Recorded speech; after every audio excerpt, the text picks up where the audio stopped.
ప్రియమైన మిత్రులారా, republic day రోజు రాజ్యాంగాన్ని గుర్తు చేసుకునే రోజు. రాజ్యాంగ నిర్మాత డాక్టర్ బిఆర్ అంబేద్కర్ పేరు మర్చిపోతే ఏమవుతుంది? నేను సస్పెండ్ అయినా పర్లేదు, అంబేద్కర్ పేరు మర్చిపోతే మాత్రం మౌనంగా ఉండను అంటూ ఒక మహిళ నిలబడి ప్రశ్నించింది. ఈ మాటలు అన్నది ఎవరు? ఎక్కడ జరిగింది? ఎందుకు జరిగింది? చట్టం ఏం చెబుతోంది? ఈ వీడియోలో మొత్తం వివరంగా తెలుసుకునే ప్రయత్నం చేద్దాం. మహారాష్ట్రలోని నాసిక్ పోలీస్ పరేడ్ గ్రౌండ్ జనవరి 26 గణతంత్ర దినోత్సవం.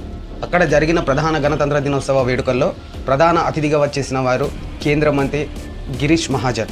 ఇక్కడ స్పష్టంగా చెప్పాలి, గిరీష్ మహాజన్ భారతీయ జనతా పార్టీకు చెందిన కేంద్ర మంత్రి.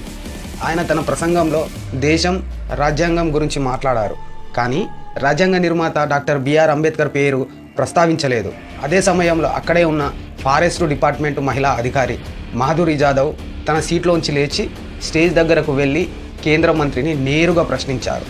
రాజ్యాంగం గురించి మాట్లాడుతూ ఉన్నప్పుడు రాజ్యాంగ నిర్మాత పేరు ఎందుకు చెప్పలేదు? సమానత్వం, న్యాయం, స్వేచ్ఛ ఈ విలువలన్నీ